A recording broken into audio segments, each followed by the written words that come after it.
너희는 너희 여호와의 선하심을 맛보아 알지어다. 그에게 피하는 자는 복이 있도다. 너희 성도들아 여호와를 경외하라. 그를 경외하는 자에게는 부족함이 없도다. 사랑과 은혜로 우리를 다스리시고 통치하시는 하나님 아버지, 이 시간 연약한 우리가 주님의 공로를 의지하여 성령 하나님의 도우심에 힘입어서 주님 앞에 나아갑니다. 우리 가운데 이미 임재하시고 또 우리를 예배의 자리로 초청하시고 부르신 그 삼위 하나님의 그 초청 가운데 우리가 나아가오니 주님, 우리가 오직 주님만을 바라보게 하시고 주님의 이름을 높일 수 있도록 인도하여 주시옵소서. 감사드리며 예수 그리스도의 이름으로 기도드립니다. 이렇게 일어서서 신앙 고백으로 사도신경으로 신앙 고백을 하시겠습니다. 나는 전능하신 아버지 하나님 천지의 창조주를 믿습니다. 나는 그의 유일하신 아들 우리 주 예수 그리스도를 믿습니다. 그는 성령으로 잉태되어 동정녀 마리아에게서 나시고 본디오 빌라도에게 고난을 받아 십자가에 못 박혀 죽으시고 장사된 지 사흘 만에 죽은 자 가운데서 다시 살아나셨으며 하늘에 오르시어 전능하신 아버지 하나님 우편에 앉아 계시다가 너희로부터 살아있는 자와 죽은 자를 심판하러 오십니다. 나는 성령을 믿으며 거룩한 공교회와 성도의 교제와 죄를 용서받는 것과 몸의 부활과 영생을 믿습니다. 아멘. 찬양하시겠습니다.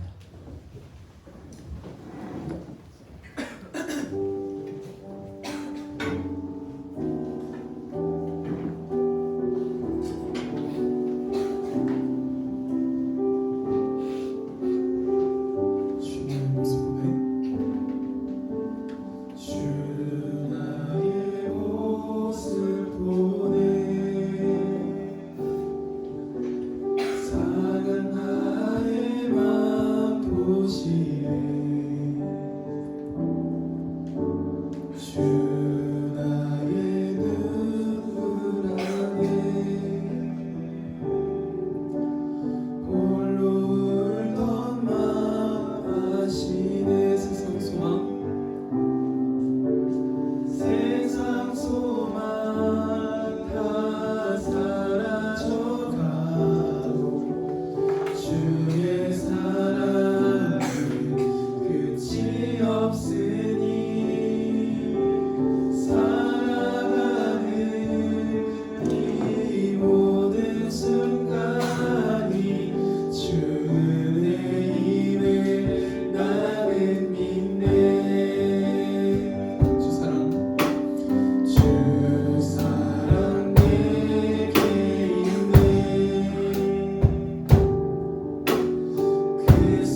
소소한 내 삶에 함께하는 주님의 삶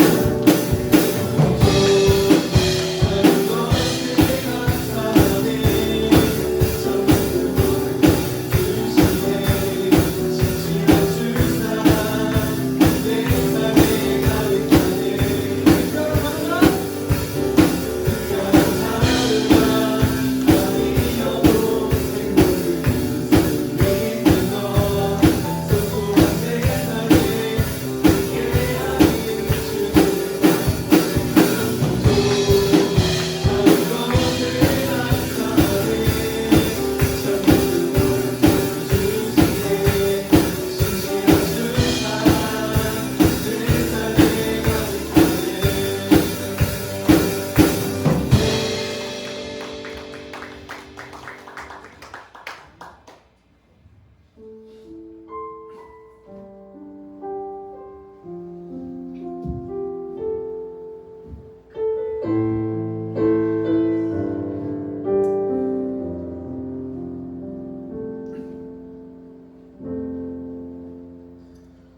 주 안에서 내 영혼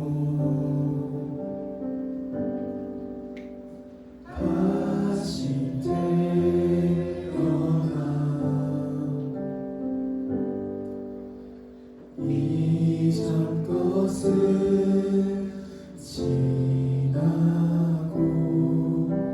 새롭게 됐네 주로 물든 내 모습 예수와 함께 죽고 부활 생명 내 안에 새로운 삶이 열렸네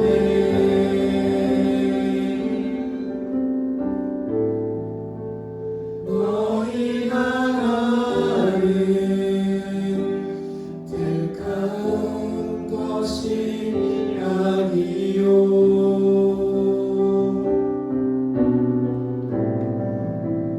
내가 너희를 택하여 세웠나니 오직 내 안에 오직 내 속에 그리스도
하나님께서 우리에게 주신 말씀은 에베소서 2장 8절에서 9절 말씀입니다. 신약성경 310페이지에 있습니다. 에베소서 2장 8절에서 9절 말씀. 에베소서 2장 8절에서 9절 말씀.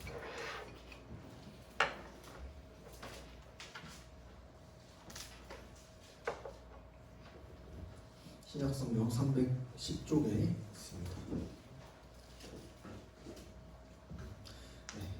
찾으셨으면 함께 한 목소리로 읽겠습니다. 너희는 그 은혜에 의하여 믿음으로 말미암아 구원을 받았으니 이것은 너희에게서 난 것이 아니요 하나님의 선물이라. 행위에서 난 것이 아니니 이는 누구든지 자랑하지 못하게 함이라. 아멘. 기도하겠습니다. 하나님 아버지 감사합니다. 오늘도 이 주의 아침 주님 앞에 나와서 주의 말씀을 듣게 하시니 참으로 감사드립니다. 주님, 우리가 주님께 나아오는 것이 아니라 주님께서 우리를 부르셨기에 우리가 그 부르심에 반응하며 나아가는 것임을 기억하게 하시고, 주님, 우리가 주님께 합당한 예배자로 나아갈 수 있어서가 아니라 주님께서 우리를 구원하셨기에 우리가 주님께 나아갈 수 있다는 감사함을 가지고 주님께 예배드릴 수 있도록 인도하여 주시옵소서. 주님의 말씀을 들을 때에 주님의 말씀이 우리 가운데 심겨져서 우리 삶 속에 나타날 수 있도록 인도하여 주시옵소서. 감사드리며 예수님 이름으로 기도드립니다. 네. 우리가 지난주부터 이제 예수 그리스도께서 다 치르신 구속이 우리한테 어떻게 실질적으로 적용되는지에 대해서 살펴보고 있습니다. 지난주에 얘기로 성령 하나님께서 효과적인 부르심으로 우리에게 그 구속을 적용시켜 주신다라고 배웠습니다. 하나님께서 구원을 시작하셨기 때문에 하나님께서 반드시 구원을 이루어 주신다는 그 확신의 근거에서 성령 하나님께서 반드시 우리에게 구원을 효과적으로 적용시켜 주신다는 사실을 다뤘어요. 또 성령 하나님에 대한 오해와 또 바른 성경적 이해에 대해서 살펴보았어요. 성령을 어떤 능력이나 어떤 에너지로 생각하면서 마치 방언과 병고침의 은사만을 구하고 그게 참된 신앙의 표인 것처럼 여기는 사람들은 정말 무식하고 낮은 수준의 신앙생활을 꿈꾸는 거라고 경고했어요. 성령은 삼위 하나님이십니다. 인격적인 하나님이세요. 가장 주된 사역으로서 그리스도께서 이루신 그 모든 구속을 우리에게 하나도 빠짐없이 다 적용시키신다는 그 점을 살펴보았고, 과거 구약시대 때나 사도행전에 나타난 초기 교회 때는 달리 이제는 기록된 말씀인 성경에 기반해서 선포되어지는 그 말씀을 통해서, 설교를 통해서 이제 더 고차원적이고 수준 높은 방식으로서 하나님께서 우리에게 그 믿음을 허락해 준다는 점을 확실하게 살펴봤어요. 오늘은 지난주에 이어서 성령께서 그 구속을 우리에게 적용하는 방법, 효과적인 부르심이 구체적으로 우리에게 어떻게 이루어지는지에 대해서 살펴볼 거예요. 특별히 믿음의 주체에 대해서, 믿음을 누가 행하는가에 대해서 오해를 풀고, 구원에 있어서 믿음이라는 요소를 우리가 어떻게 바라봐야 되는지에 대해서 살펴볼 거예요. 더 나아가서 교회에 대한 개념을 짧게 살펴보고자 합니다. 오늘 말씀을 통해서 삼위 하나님께서 우리의 구원을 위해서 한량없이 베푸는 그 은혜를 깨닫고 감사하게 되는 우리 모두가 되기를 소망합니다. 먼저 오늘 문답을 함께 읽겠습니다. 전사님이 물으면 여러분이 답하면 됩니다. 그리스도가 사신 구속을 성령께서 우리에게 어떻게 적용하시나요? 성령께서는 우리를 효과적인 부르심으로 부르셔서 우리 안에 믿음을 일깨워주시고 믿음을 통해 그리스도와 연합하게 하심으로 그리스도가 사신 구속을 우리에게 적용하여 주십니다. 아멘. 오늘 문답에서 주요하게 살펴볼 내용 크게 두 가지예요. 성령께서는 효과적인 부르심으로 우리를 부르시는데 첫 번째로 우리 안에 믿음을 일으켜 주시는 거예요. 두 번째로 그 믿음을 통해서 그리스도와 연합하게 하시는 것으로서 그리스도가 이미 다 이루신 구속을 우리에게 적용시켜 주신다라는 거예요. 효과적인 부르심이 뭔가에 대해서는 다음 주에 31분에서 더 자세하게 다루도록 하고, 오늘은 구속이 우리에게 적용되는 방법에 대해서 살펴봅니다.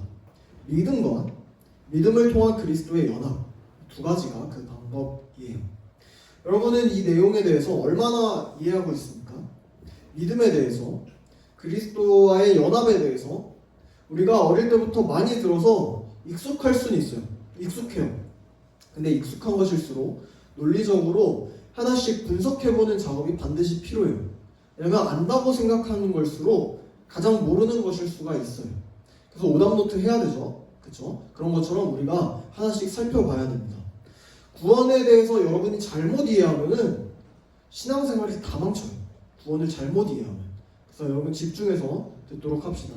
오늘 본문 말씀을 함께 PPT로 읽어보겠습니다. 함께 읽겠습니다. 시작. 여러분은 믿음을 통하여 은혜로 구원을 얻었습니다. 이것은 여러분에게서 난 것이 아니요 하나님의 선물입니다. 행위에서 난 것이 아닙니다. 그러므로 아무도 자랑할 수 없습니다. 아멘. 자, 문제를 하나 내볼게요. 방금 읽은 에베소서 말씀은 우리의 구원이 은혜랑 믿음 중에 뭘 통해서 이루어진 것이라고 말하고 있을까요? 은혜랑 믿음 중에? 둘 다일 수도 있고 믿음을 통해서라고 대체로 말해요. 믿음을 통해서. 그런데 정확한 대답은 아니에요. 자, 엄밀하게 따져볼게요. 자, PPT 함께 위에 읽어봅시다. 함께 읽겠습니다. 시작. 하나님은 은혜로 구원을 주시는데 믿음을 통하여 주십니다. 자, 이게 정답이에요. 은혜로 우리에게 구원을 주시는데 뭘 통해서 주시냐면 믿음을 통해서 주신다는 거예요. 자, 우리에게 친숙한 영어 성경을 좀 읽어볼게요. 자, 위에 빨간 색깔, 네, 빨간 색깔, by grace, by grace, 은혜에 의해서예요. 아래 보면 빨간 색깔, not by works, 행위에 의한 것이 아니에요. 그렇죠? 그런데 이 구원은 through faith, 믿음을 통해서 주어진다. 영어로 보니까 훨씬 확실하죠? 그렇죠? 이런 예시를 한번 들어볼게요. 전도사님이 여러분한테 절대로 풀 수 없는 정말 어려운 퀴즈를 하나 냈다고 칩시다. 퀴즈. 근데 예상치도 못하게 누가 맞췄을까? 우리 준서가 맞췄어. 갑자기 핸드폰 딱 보더니 맞췄어요. 어떻게 맞추냐고 물어보니까 이렇게 영어로 수준 높게 이런 대답을 했어요. 자, The answer is given by my teacher through this DM 이렇게 했어요. 이 정답은 내가 이 DM 보고 선생님이 이 DM 줘갖고 그냥 알게 됐어요. 이렇게 한 거예요. 자, 여기서 by라고 칩시다. by는 그 행위를 한 행위자, 그러니까 선생님을 말하겠죠. through는 뭐예요? 그 행위에 대한 수단이나 도구를 나타낸 거예요. 그렇죠? 선생님이 퀴즈 정답을 알려주셨어요. 우리 박성희 선생님이 알려주셨어요. 근데 다른 방법으로 통한 게 아니라 인스타 DM으로 알려주셨어요. 그렇죠? 여기서 다른 친구들이 너 퀴즈 정답 어떻게 알게 된 거야? 라고 하면은 두 가지로 대답할 수 있겠죠. 하나는 선생님이 알려줬어 라고 할 수도 있고, 또 하나는 DM 보고 알았어, 이렇게 두 가지로 할 수가 있어요. 선생님이 알려주셨다라는 거는 행위자의 관점에서 정답이에요. 선생님이 행위로서 알려주셨어요. 반면에 DM으로 알게 됐다는 거는 도구의 관점에서 내가 이거 보고서 알게 됐다라는 거에서 정답이에요. 도구의 관점에서. 마찬가지로 자, 넘겨봅시다. 자, 오늘 본문 에베소서 2장 8절에서 9절에서도 구원은 은혜로 받습니까? 아니면 행위로 받습니까? 라는 질문에서 관점에서 은혜가 정답이에요. 은혜가 정답이에요. 행위가 아니라 은혜예요. 그런데 구원이 우리에게 믿음으로 주어집니까? 아니면 경험이나 이성을 통해서 주어집니까? 라는 도구적 관점에서는 뭐예요? 믿음이 정답이에요. 둘 다 정답이에요. 우리는 소요리 문답을 통해서 성경에 나타난 이 기독교의 교리를 굉장히 논리적이고 체계적으로 보고 있어요. 굉장히 지금 수준 높은 방식으로 보고 있어요. 그런데 그렇다고 해서 하나님과 구원과 이런 지식과 교리가 여러분의 이성과 이 지혜로, 사람의 지혜로 다 납득이 되거나 이런 지식들은 아니에요. 영원전에 하나님이 계시다는 전제, 그리고 성경이 정확무한 하나님의 말씀이라는 전제, 그리고 신이자 사람인 예수 그리스도가 우리를 위해서 2000년 전에 죽으셨다라는 이런 이야기들, 그리고 그 사실을 믿음으로 구원을 얻는다, 이런 사실을 여러분 받아들이는 것은 이 내용들이 논리적이거나 납득이 돼서 여러분이 받아들이는 게 아니에요. 믿음이라는 우리 생각, 우리 이성 외에 우리 안에 있는 다른 어떤 인식할 수 있는 원리로 인한 거예요. 이성이 아니라 믿음이라는 원리. 만약에 여러분 믿음이 없다면 우리는 예수 그리스도께서 그 다 획득하신 그 구원의 가치가 얼마나 놀라운지, 그 구원이 뭔지에 대해서 아무리 얘기하고 설명해봐야 절대 못 인식해요. 몰라요. 의미 없어요. 눈에 안 보이는 하나님, 그리고 그 놀라운 구원 사역, 사람은 이성이나 감성이나 경험으로 도저히 이해할 수 없어요.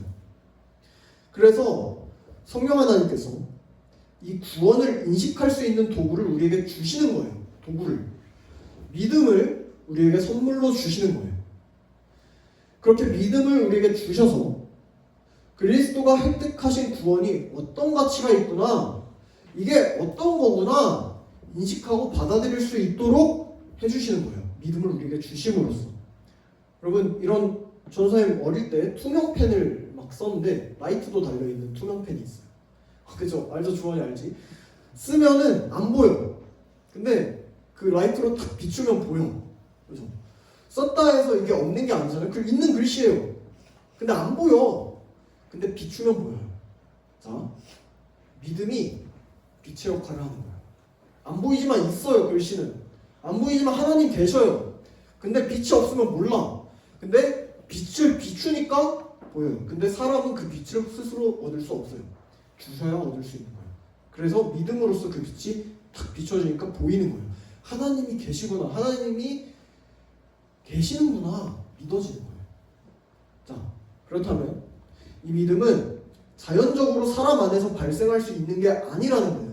반드시 하나님으로부터 영원 전에 선택받은 자들에게 확실하게 주어진다라는 거예요.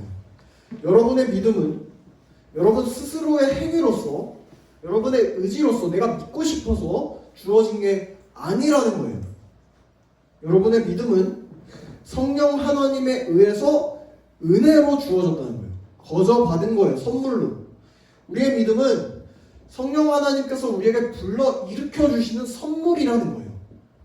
하나님이 택하셔서 성령이 부르신 자들은 여러분 더 이상 죽어있거나 죄에 빠지지 못해요. 평생토록. 그렇게 하지 않는 게 아니라 그렇게 할 수가 없어요. 할 수가 없어요. 성령께서 효과적으로 반드시 믿음을 주심으로 구원을 적용시켜 주시고 우리를 부르시기 때문에 빈 페트병을 물에 넣으면 내려가긴 내려가죠. 근데 영원히 가라앉진 않아요. 다시 올라가요. 우리의 구원도 마찬가지예요. 영원토록 그렇게 죄 가운데 거할 수 없어요. 다시 올라가요. 반드시. 성령 하나님께서 반드시 끌어올리는 거예요. 전지전능하신 하나님께서 단 한 개도 허투루 하시는 일이 없으세요. 반드시 효과적으로 완벽하게 우리 구원을 위해서 빠짐없이 다 이루신다는 거예요. 이게 바로 불가항력적인 은혜라는 거예요. 우리는 이 은혜에서 아무것도 할 수가 없어요. 우리는 그 사랑과 은혜 앞에서 그저 붙들리는 것밖에 할 수가 없어요. 우리 PPT 로마서 말씀 같이 함께 읽어보겠습니다. 함께 읽겠습니다. 시작. 누가 우리를 그리스도의 사랑에서 끊을 수 있겠습니까? 환난입니까? 곤고입니까? 박해입니까? 굶주림입니까? 헐벗음입니까? 위협입니까? 또는 칼입니까? 성경에 기록된 바 우리는 종일 주님을 위하여 죽임을 당합니다. 우리는 도살당할 양과 같이 여김을 받았습니다. 한 것과 같습니다. 그러나 우리는 이 모든 일에서 우리를 사랑하여 주신 그분을 힘입어서 이기고도 남습니다. 나는 확신합니다. 죽음도 삶도 천사들도 권세자들도 현재일도 장래일도 능력도 높음도 깊음도 그 밖에 어떤 피조물도 우리를 우리 주 예수 그리스도 안에 있는 하나님의 사랑에서 끊을 수 없습니다. 아멘. 사랑하는 여러분, 우리의 연약함과 죄악보다 하나님의 작정과 섭리 가운데 반드시 실행되는 그 구원의 은혜가 비교할 수 없을 만큼 커요. 그래서 우리는 그 은혜 앞에서 반항할 수도 없고 거부할 수도 없어요. 구원도 믿음도 그 주체는 사람이 아닌 하나님이세요. 우리 가운데 구원을 시작하신 이가 끝까지 확실하게 우리의 구원을 책임지고 이루십니다. 그렇기 때문에 여러분은 성령의 확실하고 효과적인 부르심에 붙들려서 구속에 참여한 자들이라는 사실을 항상 잊지 마시길 바라요.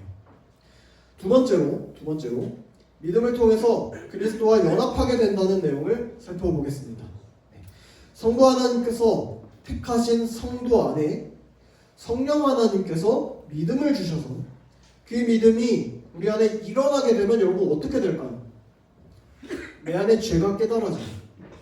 전에는 인식하지 못했던 예수 그리스도를 나의 삶의 유일한 소망이시고 구세주이신 하나님으로서 인식하게 돼요.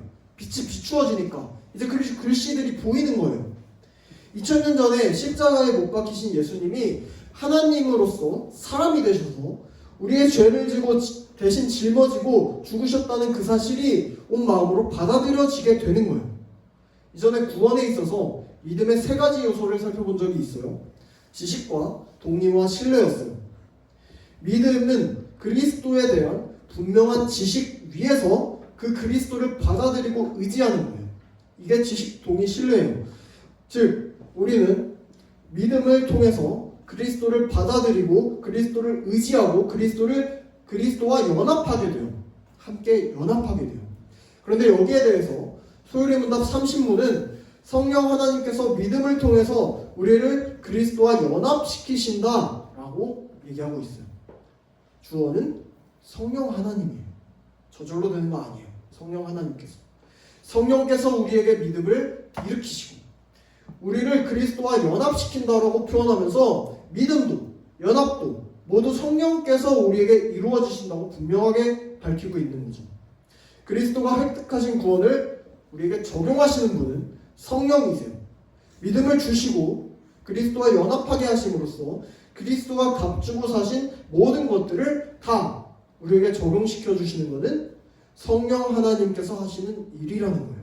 그 일은 어떤 상황 가운데서도 반드시 이루어지는 효과적인 부르심을 통해서 이루어진다는 거예요. 그리고 이처럼 소요리 문답은 한치의 흐트러짐이나 오해의 요소가 하나도 없이 일관성 있게 우리의 구원이 우리가 아닌 인간이 아닌 하나님께 달려 있습니다라는 사실을 분명하게 밝히고 있어요. 믿음도 그리스도와의 연합도 모두 성령을 통해서 우리에게 주어지는 거예요. 그렇다면 여러분, 예수님을 믿지 않던 사람이 어느 날 갑자기 자기 발로 교회에 다니겠다고 교회에 나왔어요. 예수 그리스도를 믿습니다라고 고백을 해요. 이걸 어떻게 봐야 될까요, 우리는? 그 사람의 행동, 교회에 걸어 나왔어요. 믿는다고 고백했어요. 이런 모든 것들 이미 성령 하나님의 효과적인 부르심의 결과인 거예요. 그 사람의 어떠함이나 그 사람의 마음이나 그 사람의 고백에 달려있는 것이 아니라 성령 하나님의 일하심이고 선물이라는 거예요. 그렇게 고백할 수 있다는 거죠. 여러분, 전도도 마찬가지예요. 우리 전도 초청잔치 얼마 안 남았죠? 여러분, 친구한테 전도하는 거 무서워요? 쉽지 않아요? 그럴 수 있어요. 여러분, 전도에 대해서 생각을 바꿔야 됩니다. 여러분이 친구를 전도해서 만약에 그 친구가 교회에 나와서 예수님을 믿게 된다는 것은 그 여러분의 노력이나 그 친구의 어떤 성품이 좋아서 그렇게 되는 결과가 아니에요. 전도사님이 전한 말씀을 통해서 여러분 중에 누군가가 회심하고 그리스도를 믿게 되었다고 해서 그게 전도사님이 설교를 막 잘해서 됐거나 노력해서 된 게 아니에요. 도구겠죠, 도구. 창세전에 선택하신 자들, 우리 예정에 대해서 배웠죠. 창세전에 선택하신 자들이 성령 하나님께서 효과적으로 부르셨기 때문에 여러분의 전도나 여러분의 삶이나 전도사님의 설교나 전도사님의 삶을 도구로서 사용하셔서 그 친구의 발걸음을 인도하고 그 친구 안에 믿음을 불러일으켜 주시고 그리스도와 연합하게 하셔서 그리스도가 이루신 구원을 그때 성령 하나님께서 적용시켜 주신 거예요.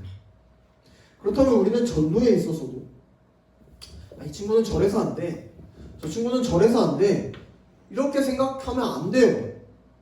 내가 예수님을 전하면 성령 하나님께서 택하신 자들 가운데 반드시 효과적으로 믿음을 불러일으켜 주시고 구원을 적용시켜 주신다라는 확신이 있어요. 그런 생각을 하면서 전도하는 거예요. 나는 그냥 뿌리는 거예요. 내 말발이나 내 실력이나 어떤 예수님을 믿는다는 그 복음이 또 이성적으로 납득이 돼서 그런 것들 때문에 그 친구가 예수님을 믿게 되는 게 아니라 성령 하나님의 사역에 대한 결과로 구원이 적용되기 때문입니다. 그래서 여러분, 그리스도인들은 보여지는 현상이나 사건에 휘둘리지 않아요. 삼위 하나님의 일하심을 바라보면서 은혜를 구하고 말씀을 의지하면서 최선을 다해 살아가는 거예요. 교회가 뭐 얼마나 크고 뭐 사람이 많고 적고 이런 것들에 의해서 우리의 신앙이 좌지우지되는 게 아니에요. 우리가 하나님만을 의지하면서 나아갈 때 성령 하나님께서 반드시 일하신다는 사실을 굳게 믿고 날마다 은혜를 구하면서 기도하는 가운데 신앙생활을 해나가야 된다는 거예요. 이처럼 성령의 부르심은 우리의 어떠함이나 어떤 상황에 의해서 실패되거나 성립되는 게 아니라 무한하신 하나님의 완벽한 작정과 섭리에 의해서 반드시 효과적으로 이루어진다는 사실을 여러분 굳게 믿으시기를 주님의 이름으로 축복합니다. 오늘 그리스도와 연합에 대해서 살펴본 김에 교회에 대해서 좀 살펴보고자 해요. 본질적인 내용들. 여러분, 교회에 대해서 익숙하죠? 벌써 한 20년 가까이를 교회에 나와서 살고 있는 친구들도 있어요. 그렇죠? 근데 정작 교회가 뭔지 몰라요. 그냥 안다고 생각하거나 아니면 몰라도 된다 생각해요. 그런데 구원에 대한 지식은 교회에 대한 지식과 반드시 함께 가요. 여러분 기억하세요. 구원은 교회와 함께 가요. 우리는 방금 믿음을 통해서 그리스도와 연합을 이루게 된다는 걸 알게 됐죠. 믿음과 연합. 이렇게 그리스도와 신비적인 연합을 이룬 사람들, 선택받은 사람들을 교회라고 불러요. 소요리 문답은 그리스도와 연합과 교회에 대한 이야기를 자세하게 다루진 않아요. 그런데 웨스트민스터 대요리 문답에서는 그리스도와의 연합에 대해서 설명할 때 교회를 같이 설명해요. 이 표를 함께 볼까요? 조금 어려운데 자세하게 안 봐도 돼요. 설명할 거예요. 여러분이 교회에 대해서 생각할 때 반드시 교회를 두 가지로 나눠서 생각할 필요가 있어요. 한 가지로 생각하면은 무교회주의자가 되거나 로마 카톨릭이 되는 거예요. 두 가지로 나눠서 생각해야 돼요. 하나는 왼쪽에 보이는 교회예요. 다른 하나는 오른쪽에 보이지 않는 교회예요. 가시적 교회와 비가시적 교회라고 표현하기도 해요. 가시광선 보이는 건 가시적 교회와 비가시적 교회라고 얘기할게요. 자, 보이는 교회, 가시적 교회는 뭘까요? 우리가 알고 있는 교회예요. 이 땅의 교회예요. 눈에 보이는 교회의 요소들. 먼 옛날부터 신구약 시대 포함해서 지금 이 시대에 하나님을 믿습니다. 신앙 고백하고 있는 모임들을 다 포함해요. 성산교회처럼 지역교회, 또 교회 건물, 교회 건물, 그리고 지금 드리는 예배 보이죠? 눈에 보여요. 모여있잖아요. 예배 모임. 그리고 세례 보이죠? 성찬 보여요. 기도하면은 기도하는 거 보여요. 말씀 읽는 거 보여요. 말씀 선포되는 거 보여요. 눈에 보이진 않지만 조선 말하고 있는 거 보여요. 그쵸? 성도의 교제,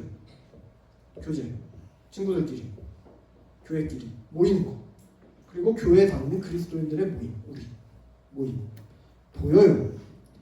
이런 부수적인 요소들과 함께 예수님을 믿습니다 라고 고백하는 게 바로 보이는 교회의 요소예요. 보이는 교회. 우리한테 익숙하죠?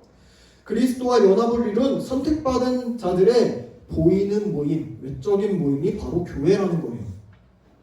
그러니까 건물만 교회가 아니라는 거예요. 그쵸? 그렇지만 이 땅에 존재하는 보이는 교회는 여러분 완전하지 않아요. 불완전해요. 이 땅에 교회, 보이는 교회 완전하다 하면 그거 로마 카톨릭이에요. 예수님의 말씀처럼 교회 안에 가라지가 섞여 있기도 해요.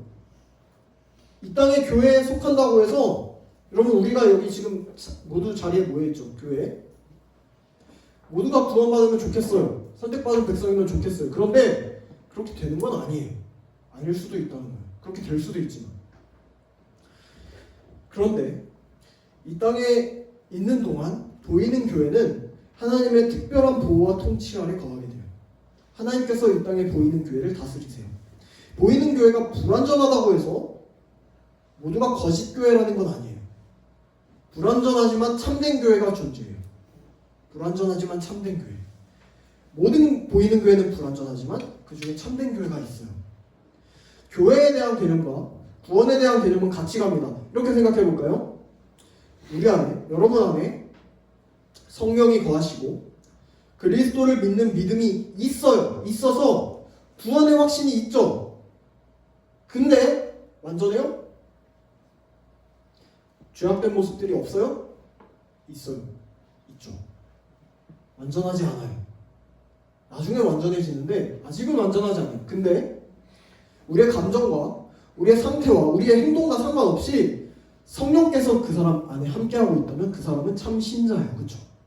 그리스도인이에요. 그럼 성령께서 확실한 부르심 가운데 반드시 이끌어 가겠죠. 예수님을 닮아서 가겠죠. 지금은 좀 못나 보이는데 성령이 함께 하신다면 신자라는 말이에요. 의롭다함을 받아서 구원을 받았지만 성령의 도우심 가운데 거룩해져 가고 있는 신자. 이 땅에서 죄와 싸우면서 그리스도를 닮아가면서 마침내 예수님께서 다시 오시는 그날 완전히 새로운 몸을 입고 부활하여서 영광스러운 상태에 거하게 될, 아직은 아니에요. 그렇지만 될, 확실하게 될 신자. 보이는 교회가 마찬가지예요. 구원과 교회는 같이 가요. 가라지 있어요? 가라지 있어요? 답도 없어 보여요. 교회 보면은 전혀 거룩하지 않아 보이는 사람들이 있어요. 그러나 참 교회일 수 있어요. 보이는 교회가 참 교회인지를 확인할 수 있는 요소는 다른 게 아니에요. 건물이 크고 사람이 많고 프로그램이 재밌거나 막 참되고 이런 것들로 참된 교회인 것을 알 수 있는 게 아니라는 거예요. 그 교회 가운데 정말로 참된 말씀이 순수하게 선포되고 있는지가 참된 교회를 구별하는 요소예요. 우리 삶 가운데 정말로 성령 하나님께서 거하시고 있는지가 참된 신자임을 구별하는 요소인 것처럼 우리 가운데 참된 말씀이 선포되고 있는가, 말씀이 우리를 통치하는가, 이게 참된 교회의 요소예요. 말씀이 순수하게 선포되는 참된 보이는 교회는 지금 답이 없어 보일지라도 참된 교회예요. 그리스도가 머리 된 참된 교회예요. 여러분이 말씀을 따라 살아가고자 성령을 의지한다면, 그렇게 점점 그리스도를 닮아간다면 비록 지금은 답이 없어 보여도 여러분 참된 성도인 것처럼 마찬가지인 거예요. 모두가 알다시피 오늘날 보이는 교회는 많은 욕을 먹어요. 많은 욕을 먹어요. 힘도 없어 보여요. 답답해요. 교회 때문에 실망해서 예수님 안 믿는다는 사람도 있고, 예수님 믿는데 나는 교회는 안 간다는 사람들도 있어요. 그런데 중요한 점, 우리는 보이지 않는 교회를 믿습니다. 보이지 않는 교회를 믿어요. 로마 카톨릭, 천주교, 가톨릭은 보이는 교회만 믿어요. 원래 보이는 교회만. 그렇기 때문에 외형적인 거 굉장히 중요시 여겨요. 교회의 계급제도, 지금 교회 콘클라베에 열려갖고 지금 뽑혔죠, 교황.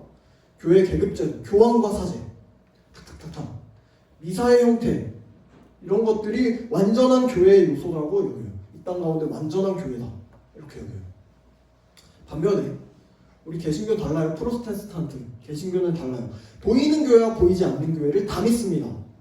사도신경에서 거룩한 공예와 성도가 서로 교통하는 것을 믿는다고 고백하죠. 이게 보이는 교회와 보이지 않는 교회를 믿습니다 라는 고백이에요.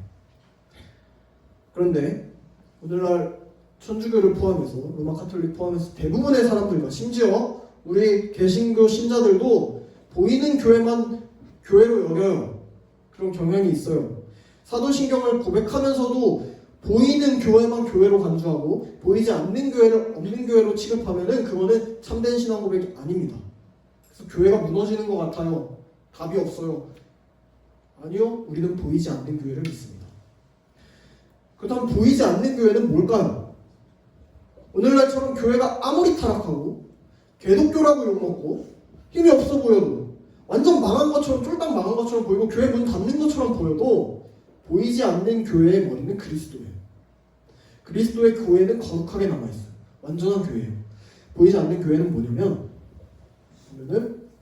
네 번째, 선택되어 구원받은 자들의 무리라고 했죠. 선택되어서 구원받은 자들의 총수에 변하지 않아요. 수가 변하지 않아요. 창세전부터 영원까지 변하지 않아요. 창세전에 하나님께서 구원하실 자들을 예정하셨을 때 모든 시간과 공간을 다 초월해서 효과적인 부르심 가운데 반드시 구원받고 영광 가운데 부활하게 될 모든 성도들의 모임. 이게 바로 보이지 않는 교회예요. 보이지 않는 교회는 아무도 몰라요. 하나님만 아세요. 예수 그리스도를 믿음으로 연합한 참된 신자들이 바로 그리스도의 몸, 그리스도의 지체인 교회예요. 보이지 않는 교회. 그리스도는 그의 대표, 그리고 나머지 쫙 머리가 돼요. 그리고 우린 몸이 돼요. 그 보이지 않는 교회의 요소들이 자연스럽게 드러나게 되는 것이 바로 보이는 교회인 거예요. 그렇다면 여러분 어떻게 했습니까? 이 땅의 교회가 답이 없다 해서 보이지 않는 교회가 무너지거나 망할까요? 그렇지 않아요. 여러분이 보이지 않는 교회에 믿음으로 그리스도와 연합해서 보이지 않는 교회에 참되게 속했다면, 그리스도의 몸이 되었다면 여러분 우리는 평안해요. 평안해요. 어떤 환란이 오더라도 온 세상에서 교회가 다 없어지는 것처럼 보여도 실제로 교회가 다 없어진다 해도 좌절 안 해요. 초대교회 그랬잖아요. 보이지 않는 교회는 건재해요. 내가 보이는 교회의 일원일 뿐만 아니라 예수 그리스도가 머리이신 보이지 않는 거룩한 교회의 멤버입니다 라는 확신이 있으면 그 신앙에 흔들림이 없어요. 우리의 신앙생활, 교회생활, 말씀과 세례와 성찬, 기도, 이 모든 것이 우리가 하는 게 아니라 하나님 앞에서 변함없이 확정된 자들의 드러나는 요소라고 믿는다면 여러분 모든 삶의 태도가 완전히 달라지게 되는 거예요. 교회에 대해서 흔히들 건물 그 자체라 생각하죠. 아니면 조금 더 배운 사람들은 하나님을 믿는 자들의 모임이 교회라고 얘기해요. 그런데 우리 교회에 대한 이해는 더 깊어져야 돼요. 우리는 보이지 않는 교회에 대해서 알아가야 돼요. 이계적으로 보면 구약의 그리고 신약의 교회도 하나예요. 그렇죠? 이스라엘 중에 선택받은 자들, 그리고 신약의 우리들 선택받은 자들 하나의 교회예요. 하나의 교회. 창세 전부터 세상 끝날까지 모든 시대의 교회는 딱 하나밖에 없어요. 예수 그리스도가 머리된 교회. 예수 그리스도의 몸된 교회. 그리스도를 머리로 하는 믿음으로 그리스도의 의를 전가받은 의의 전가 공동체가 바로 보이지 않는 교회예요. 믿음으로 그리스도와 연합된 선택받은 자들의 모임이 바로 보이지 않는 교회예요. 말씀 가운데 나타나고 우리가 머리로 생각하는 이상적인 교회는 주님만이 머리된, 주님이 몸된 교회.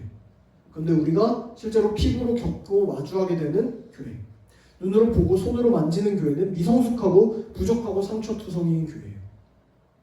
이 상황과 현실의 엄청난 괴리 속에서 상처받고 떠나가는 이들이 많아요.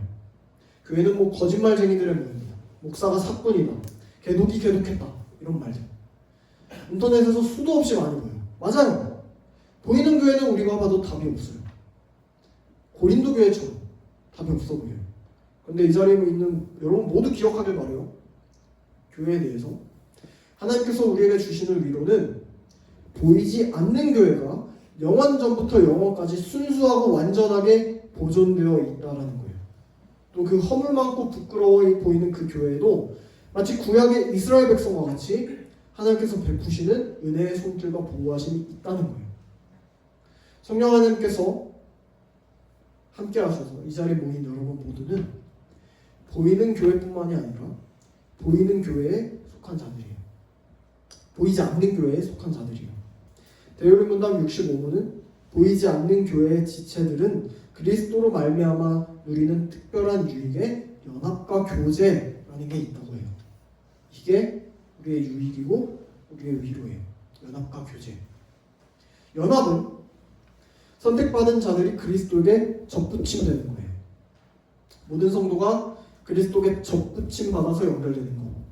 예수 그리스도가 우리의 중보자시고 머리가 되셔서 우리의 대장이 되시고 모든 것을 다 담당하시는 거. 만물의 주인이신 그리스도가 우리의 대장이 되는 거. 여러분의 대장이 되는 거. 대빵이 되는 거. 이거보다 더 큰 유익은 없어요. 그를 통해서 성부 하나님을 아버지라고 부르고 그분께서 주시는 모든 좋은 것들을 우리가 영원토록 받아 누린다는 사실에 진정으로 감사하는 여러분 되시기를 바랍니다. 말씀을 마무리하겠습니다. 사랑하는 여러분, 성령의 확실한 부르심 가운데 믿음을 선물로 받은 우리는 보이지 않는 교회에 속해서 그리스도와 연합한 자들이 됐어요. 여러분에게 이 사실이 어떻게 다가옵니까, 여러분? 좋아요? 그냥 그래요? 별로 안 와닿아요? 여러분 정말로 이 내용을 귀담아 듣고 성령의 감동하심에 복종하고 순종하는 마음으로 받아들였다면 무언가는 반응이 와야 돼요. 거부감이 들거나 감사와 감격 가운데 어쩔 줄 몰라 하거나 이런 마음이 여러분 있어야 돼요. 아무런 생각이 없다면 아직은 효과적인 부르심이 어떤 의미인지 잘 와닿지 않은 거예요. 여러분 지금까지 배우고 있는 이 30분까지 배우고 있는 이 내용이 여러분에게 감사가 됩니까?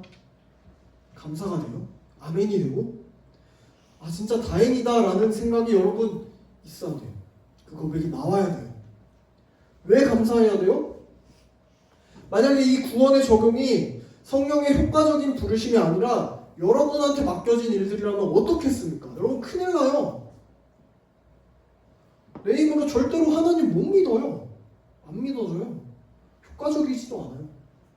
그냥 툭하면 망가져요. 실패해요. 그렇지만 성령 하나님께서 효과적으로 우리를 부르신다는 사실에 안심이 되는 거예요. 우리가 믿기 위해서 뭔가를 해야 되는 게 익숙하지만 그래서 성령께서 우리를 불러주신다는 표현이 익숙하지 않지만 그래서 안심이고 그래서 다행인 거예요. 만약 아니었으면 전적으로 타락하고 오염된 소망 없는 그 아담의 상태에서 도무지 나올 길이 없었기 때문에 그리스도가 행하신 모든 중보 사역이 나랑 전혀 상관이 없을 뻔했던 거예요. 여러분이요. 성령 하나님 덕분에 우리가 그리스도께 연합되었어요. 말라 죽을 수밖에 없었던 식물이 접붙임되면 새롭게 살아나듯이 원래 한 몸이면 한 몸이었던 것처럼 잘 자라나듯이 하나의 생명이 되듯이 그리스도와 연합되어서 그리스도께 접붙임된 우리는 그리스도와 한 몸이 되어서 그리스도와 한 생명으로 살아가는 거예요. 한번 연합된 우리는 누구도 끊지 못해요. 그 어떤 것도. 우리와 그리스도의 연합을 끊을 수 없어요. 여러분이 믿지 않겠다고 반항하고 돌아서 보세요. 믿음에 아무리 없는 것 같다고 생각해보세요. 이미 성령의 인도하심 가운데 그리스도와 연합한 몸은 반드시 다시 돌아와요. 그 은혜가 우리에게 저항할 수 없을 만큼 부어지기 때문에 우리가 손을 놓더라도 하나님께서 우리의 손을 놓지 않고 꽉 잡고 있기 때문에 영원까지. 이번 한 주도 이 놀라운 구원의 은혜를 묵상하면서 내 믿음 내 신앙으로 살아가고자 하는 게 아니라 우리를 도우시고 우리의 구원을 위해 늘 함께 하시는 성령 하나님만 의지하면서 그리스도와 연합된 한 몸으로서 살아가는 모두가 되기를 주님의 이름으로 축복합니다. 기도하겠습니다. 하나님 감사합니다. 오늘 말씀을 통해 성령 하나님께서 우리를 효과적으로 부르셔서 우리 안에 믿음을 일으키시고 그리스도와 연합시키시는 놀라운 은혜를 깨닫습니다. 믿음은 하나님의 은혜로 우리에게 주어진 것임을 기억합니다. 우리는 믿음조차 나의 행위로 여기고 믿음을 자랑하고자 하지만 주님께서는 우리가 자랑하지 못하고 겸손하도록 믿음을 선물로 주시며 거부할 수 없는 은혜로 우리를 품으신다는 사실에 감사드립니다. 삼위 하나님께서 이루신 구원에 나의 공로는 단 하나도 없으니 하나님의 확실한 일하심에 몸을 맡기고 성령을 의지하고 말씀을 따라 살아갈 수 있는 우리가 될 수 있도록 인도하여 주시옵소서. 또한 우리가 그리스도를 믿고 연합함으로 보이지 않는 교회에 속한 자들이 되었음을 믿사오니 보이는 교회의 연약함에 좌절하는 것이 아니라 오직 주님의 말씀만을 붙들며 불완전하지만 참된 교회로서 세상 가운데 나아가게 하시며 그리스도가 머리된 보이지 않는 교회에 속했다는 사실에 늘 감사함으로 살아갈 수 있도록 성령 하나님 우리를 인도하여 주시옵소서. 이번 한 주도 그렇게 함께하여 주실 줄 믿음으로 감사드리며 이 모든 말씀 우리 주 예수 그리스도 이름으로 기도드립니다.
기도하도록 하겠습니다.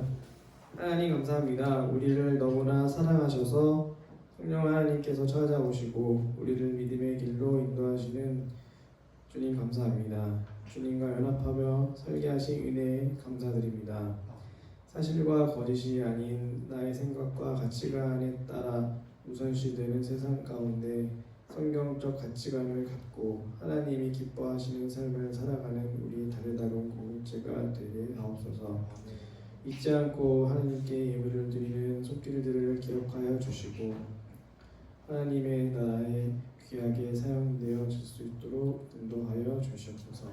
모든 것에 감사드리며 예수님의 이름으로 기도했습니다.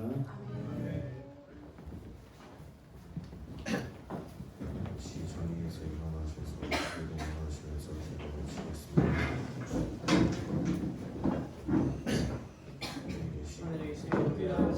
아버지의 이름을 거룩하게 하시며 아버지의 나라가 오게 하시며 아버지의 뜻이 하늘에서와 같이 땅에서도 이루어지게 하소서. 오늘도 우리에게 일용할 양식을 주시고 우리가 우리에게 잘못한 사람을 용서해 준 것 같이 우리 죄를 용서해 주시고 우리를 시험하게 하지 마시고 하옵소서. 나라와 권능과 영광이 영원히 아버지의 것입니다.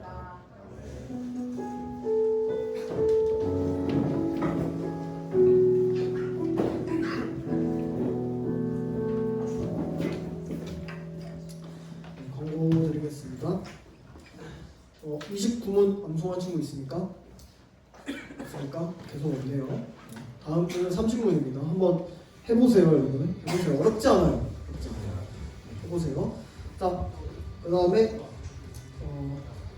오늘 저녁 8시 반에 우리 비전트림 모임 있습니다. 비전트림 모임 온라인으로 있다는 점 꼭 확인해 주시기 바랍니다.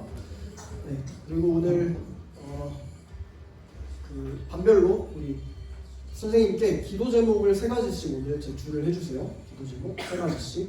우리 이번 달 마지막 주에 그 온세대 예배 때 이제 영적 자녀 입양 카드를 만드는데 그때 기도 제목 우리 집사님들, 권사님들, 장로님들이 이렇게 같이 기도해 줄게요. 기도 제목을. 여러분들 기도 제목 3가지 작성을 주시길 바랍니다. 네, 우리 잃어버린 양을 찾아서 이제 13일 남았습니다, 여러분. 여러분 좀 적극적으로 이제 기대해주고 홍보하고 같이 좀 친구들과 함께 참여할 수 있도록 여러분이 좀 나서줘야 돼요. 우리 오늘 특송 연습을 할 건데 그 전에 우리 정명준 선생님이 잠깐 어떻게 진행되고 있고 어떻게 진행할 건지에 대해서 좀 짧게 브리핑을 하도록 하겠습니다.